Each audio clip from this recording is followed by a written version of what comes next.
that have set us up with Michael van Gerwen against Luke Littler in semi-final number 1 and Rob Cross against Nathan Aspinall. We've also seen a 9-darter from Luke Humphries, who became yet another player, Chris Mason, to hit one and then proceed to lose. Yeah, it's a real common thing, that, and I was saying to Dance, you see it a lot in snooker as well. They'll probably lose that session that they've hit the 147. I think it's all about maintaining the focus. And listen, it's such a big moment, and there was such a buzz about it. But for me, I think he got wrapped up a little bit too much in it. There was a lot of conversation going back and forth, and I just think he lost his focus.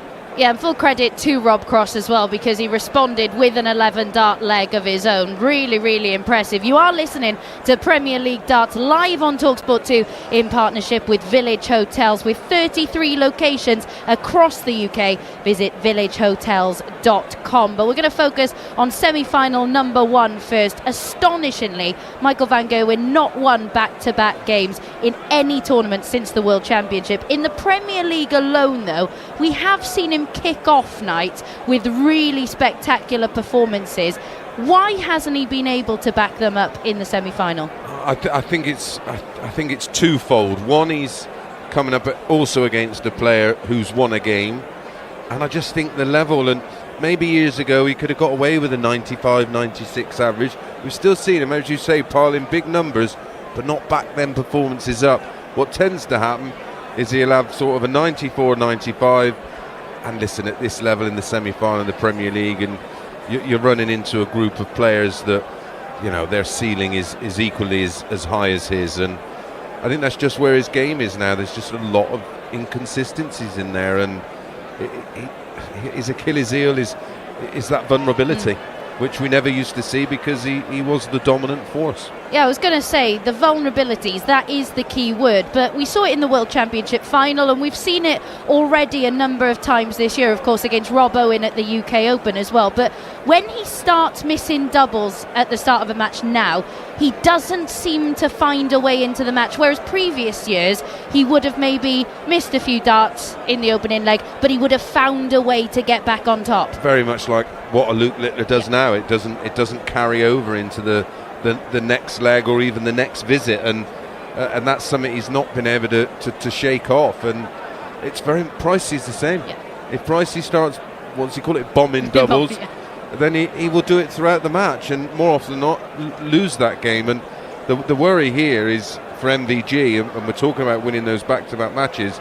He's only won one match in the last 6 against Luke Littler, and even that was a tight one. That was 6-5 itself. So yeah, it's going to be tough for him. And listen, the players still, I mean, we heard from Aspinall, I think he was saying that playing MVG is still the greatest moment when they get a win over him, because, you know, he in his opinion, he's the GOAT. Well, for someone like Littler of his age, he'd have grew up watching MVG, and the difference is that when he plays MVG, he doesn't see it as, this I'm playing MVG. He's seeing it as, well, this would be good to beat him, and that's why I think he's beat him so often and so comfortably. He's had an 11-4 win over him, a 6-1 win over him. You know, he's giving him some thumpings, and he does it with a smile on his face, and that will annoy.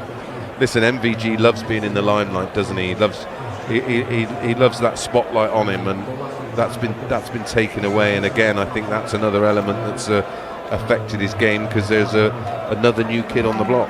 Yeah, and turning our attentions briefly to the second semi-final, Rob Cross, a sumptuous performance to get the better, of course, of Luke Humphries, defying that 9-dart leg as well. It was his best ever Premier League average, but is that the best you've seen from him, maybe even since the Grand Slam final against Luke Humphries? Yeah, I mean, that was special. And then I think back about that Gary Anderson game. I think it was the Masters. Yeah. I mean, that was a game where they were both averaging 110, 111. But that's right up there, and that's come from nowhere. I expected. I mean, he reached number 4 in the world, and I expected Rob to really kick on. And that performance of late was a bit of an anomaly, wasn't it? We've not really.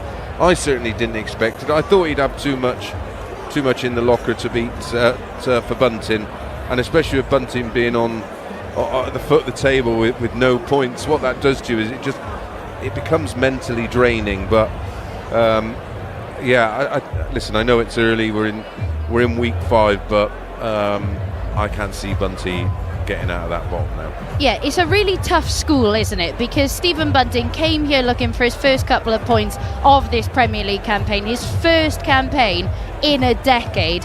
It was another monstrous average to beat him. You look at the last 4 weeks, it's taken a 109, a 104, a 112 and a 106 average to beat him. Welcome back to the Premier League, Stephen Bunting. Are you sure you wanted to play him? Did you have him in your short list of players for the Premier League? Yes, I did, and I actually... Based on his recent form, I think the start of 2025, the back end of 2024, I thought he was producing some wonderful stuff. However, I have heard a few people talking about, in particular Glenn Durrant actually, saying about how the weight of his darts in a tournament like this might be detrimental because you're playing in different arenas every week. And yeah, but being heavier, that would suit him because the lighter darts will be affected. What people probably don't realise, in an arena, in the real big arenas, they could be effectively airtight, which most of them are. But it's the movement of people and the shape of these buildings, the difference in temperatures between the lower level and the higher level will create its own swirl of wind. And of course, the lighter dart you use, the more it's going to be affected going through the air. So, no, not having that one, I'm afraid, Glenn. Good effort. Very much like it. A word on Nathan Aspinall then, because I thought he was brilliant. Again, though, it is a little bit like Rob Cross. You're not sure what to expect from him at the moment, but you look at his performances over the start of 2025 and the consistency may be starting to come back. I think sometimes when we talk about the Asp, we forget how early on he is in his return. I remember watching his first game back in a Players' Championship game against Darren Beveridge, and he put in a really good performance, but you're thinking for him to consistently perform at this level and win games, it's probably going to take quite a bit of time. But I actually think he deserves a lot of praise for the speed in which he's got himself back up to this level. Yeah, I agree, Abby. I was concerned for him because the main problem he has, he can't practice as much as he wants to. So I was with you. I was thinking this is going to take twice as long because he's going to have to take it steady. Otherwise, he'll just aggravate that injury over and over again. And then he'll have another couple of months out, and then he'll be back again. I thought that performance in that quarter-final game this evening, that's as good as I've seen him look in a long, long time in every element. 60% on the doubles, 7-1-8s, big 140 strike rate, high average, and against a very good player. So, props to him. I thought that was fabulous. And even 7 days ago, I was watching him going, he doesn't look like he's enjoying this. He looked in pain throwing the darts. It didn't look like it was an enjoyable experience for him. But the contrast in the performance tonight, and I was with you, I thought at the start of the year, playing in the Premier League would have been detrimental just because of the amount of darts he would have been throwing. I felt like they were going to put him in. I thought it would have been more responsible to leave him out, as I did with Peter Wright, who looked physically and mentally shot, and they put him back in, and I think that's been detrimental. But with Aspinall, I'm with you. I didn't want to see him in. I want to see him have the first 3 or 4 months of the year off, get whatever issue is fixed, and then listen, he's young enough, he's got years ahead of him. But when you keep aggravating injury, I know I had tennis elbow, never had time to let it rest, practiced when I shouldn't have been, and now my elbow shot to bits. You know, it's like a rusty hinge. And that's the fear, isn't it, with Nathan Aspinall? We all want to see him do what he's produced in the quarter-final tonight, but there is that nagging feeling in the back of your mind going, is there going to be long-term damage as a result of this? Because we want to see Nathan Aspinall play for as long as possible. We are greedy. We want to see this for as long as we possibly can. It's nothing against the Asp at all. We just want his career to be as prolonged as possible, and we hope that he's not doing more damage for the long run. But as I'm sure you can hear in the background with Seven Nation Army, it is Michael van Gerwen who is first to take to the stage for semi-final number 1. My mind always gets confused with this. It's the lowest ranked player walks on first. Well, I was so used to just hearing him second every time for years and years and years and years.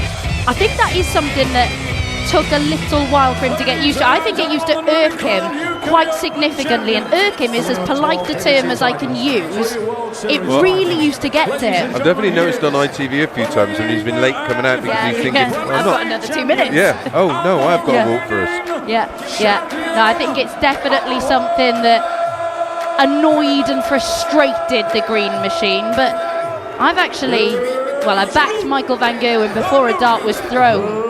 Tonight? For the entire Premier League. Did you? Yeah, before a dart had been thrown, and I felt very, very smug after his opening game against Luke Littler. But no, I just felt like a response was inevitable. But I want to pick up on a point as we get into the match, because I know, Mace, you've talked a lot, and I heard you talk to Ian Danter about it this evening already, but the difference with Michael van Gerwen's throw these days, I just wonder whether that's something, because it's altered so much now and he's been playing this way for so long, is that perhaps a reason why, yes, there's the inconsistency, but we're seeing the higher level a little bit more because he's getting used to that? Can that happen? Absolutely spot on. Yeah, that's exactly what's happening.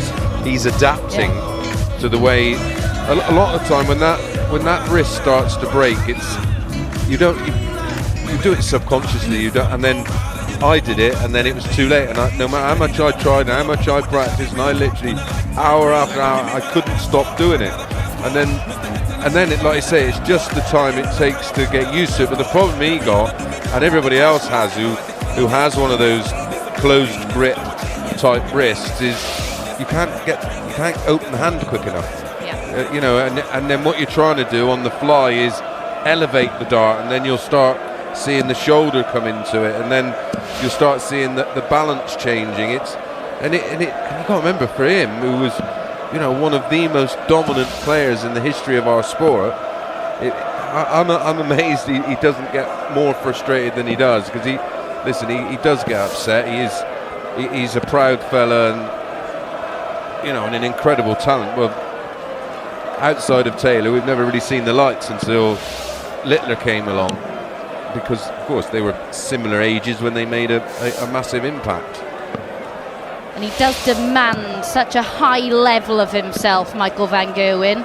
He does look at the numbers, he does look at the stats, and he just expects the best from himself every time he takes to the stage. But I think because it's not been there consistently, I think even he is less surprised now when he doesn't produce it. Against Robert Owen, I don't think we saw the shock on his face that we would have a year or two ago, and nobody's that surprised anymore. No, I don't recall who it was against, but he had one particular game and it was a bit of a stinker, and you could tell he wasn't hurt because he'd lost. He was embarrassed because of his level of performance, and I think he's now sort of almost accepted, right, this is where my game is now. But he knows, and so does everybody else, that when he's on, he's on.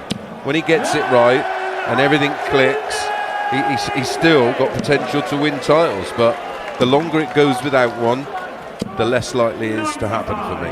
Well, Luke Littler is very much on it at the start of this semi-final. Left himself on 81 after 9. Misses double 15. But even MVG, I think it was an interview with Barzy, and he said, or maybe it was with one of the broadcasters, I'm number 3 in the world and I've been playing rubbish. Work that out. Yeah. He knows how to play those mind games, but it is first blood to Luke Littler. A very, very tidy opening leg. Yeah, he tried them with Luke Littler just prior to that final in the Worlds, and I was having a fairly long chat with Luke, and we were just laughing, and I said then, he won't get in his head. It's not happening, and we've seen it with other players who are. Look at Peter Wright in that World Championship against Humphries. He played the mind games, and because Humphries is not of that nature, he struggled, didn't he? But credit's due, Peter Wright played a blinder as it was. He really did, and Luke Littler is playing a blinder at the start of this contest. Another maximum for the Nuke.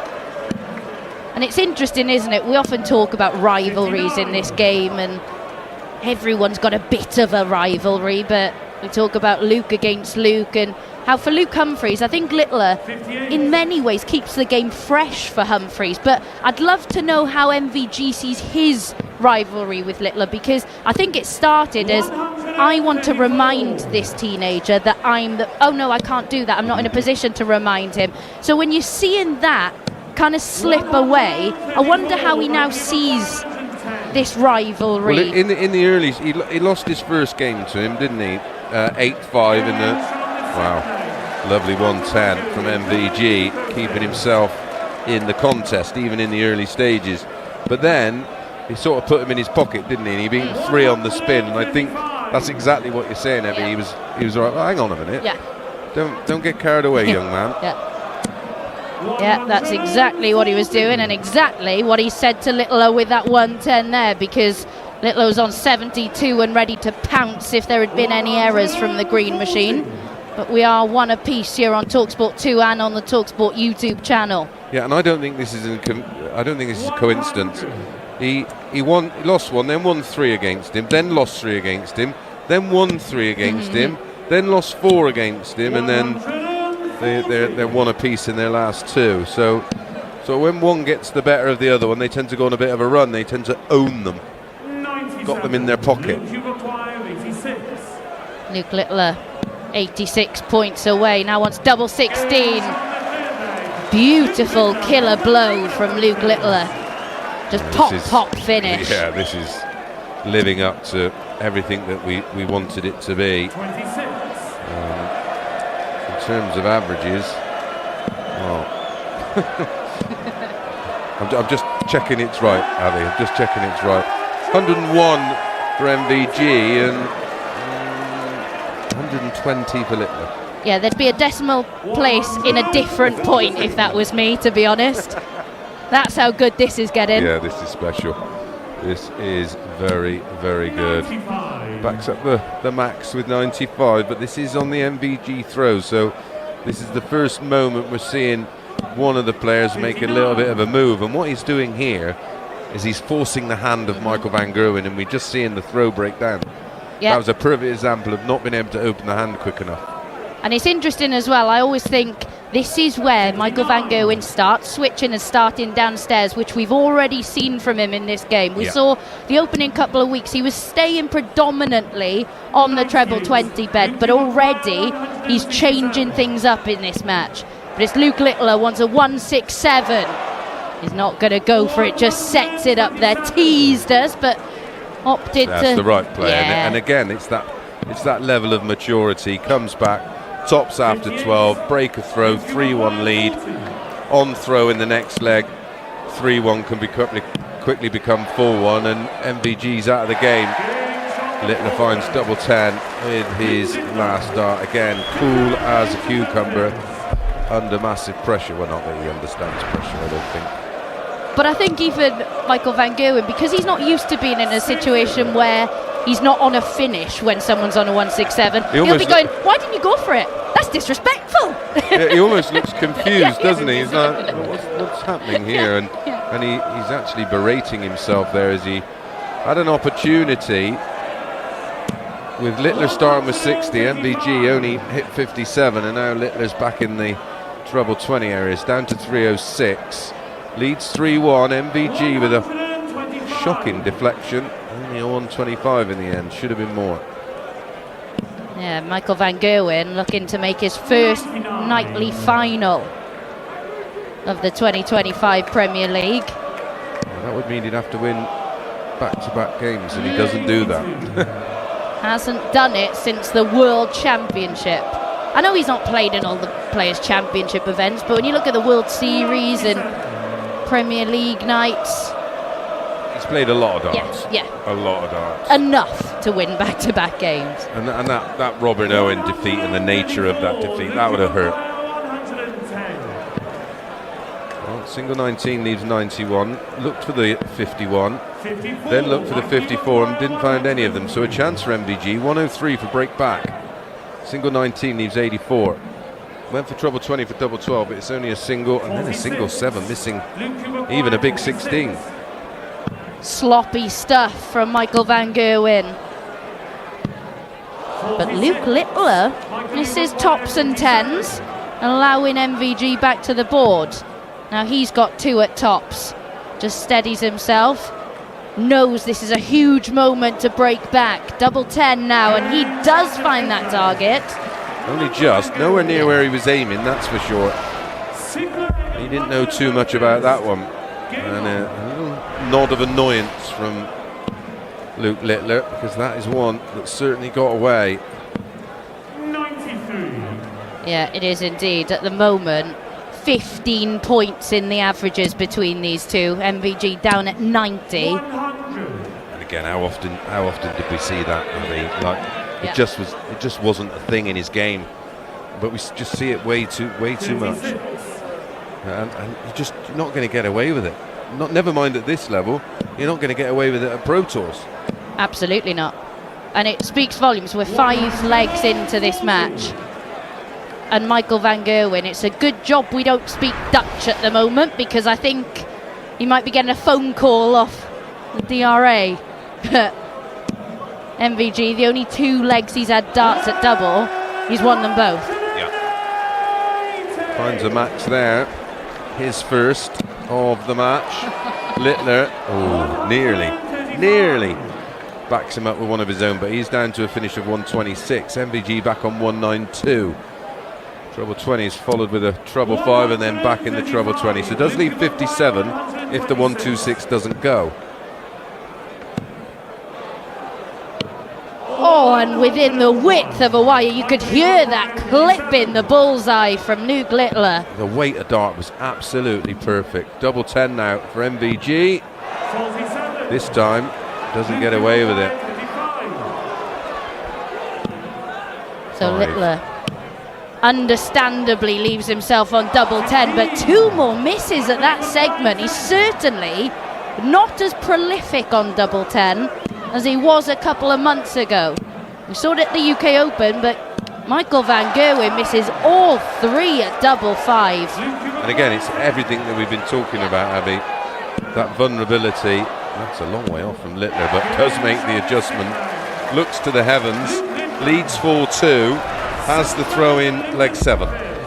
Yeah, he's just able to make those adjustments that little bit easier, isn't he? I think MVG, it's almost rushed that little bit more because he's fearful of what's going to happen, whereas Luke Littler expects to make amends for an error. It's forced, isn't it, now from Michael?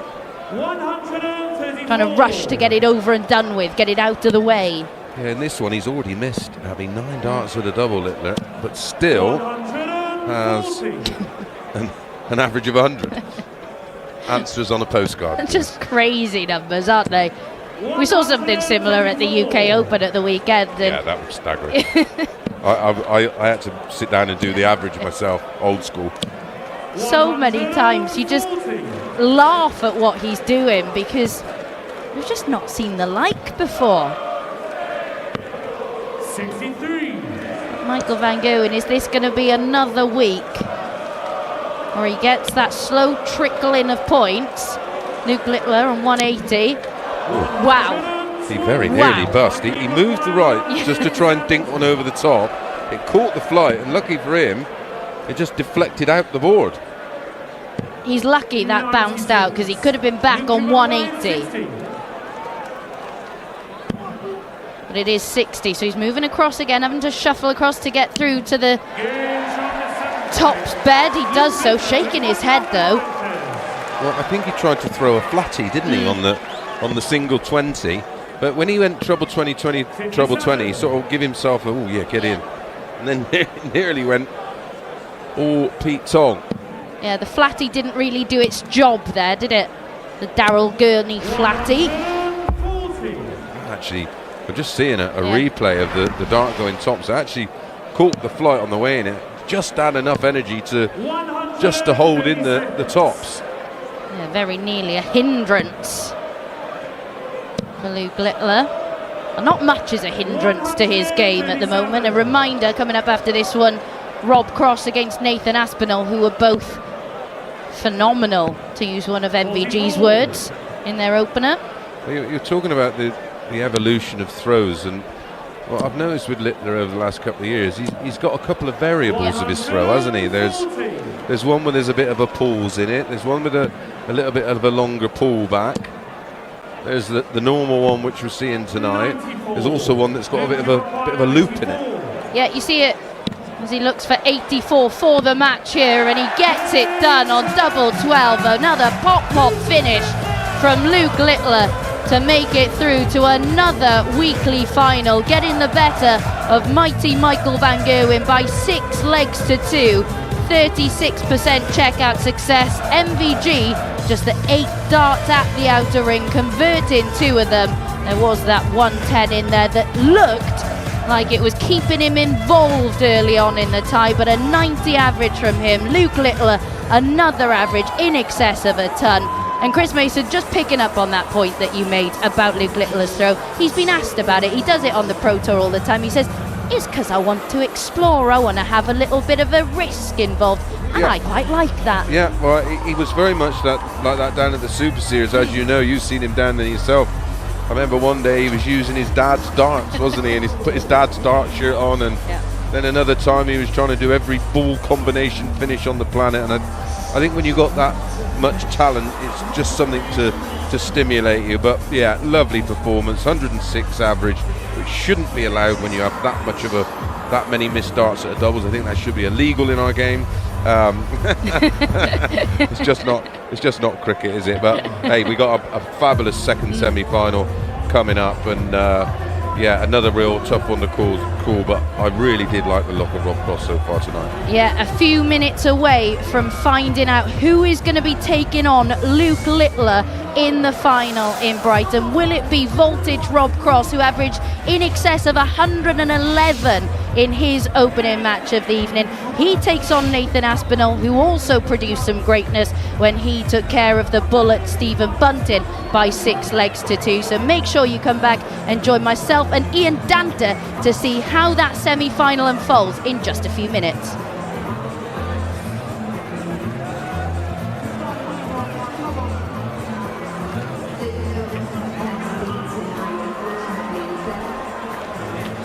When it comes to the Darts Premier League, the last thing you want is an online mishap throwing you off your game. Threat Protection Pro helps you dodge bogus sites, and with the dark web monitor, you'll get a heads up if your personal info starts circulating in the online equivalent of the madhouse. Go to nordvpn.com/dartsvpn and get 2 years plus 4 months free. And you also get a nice birthday deal as well. It's risk-free with Nord's 30-day money-back guarantee.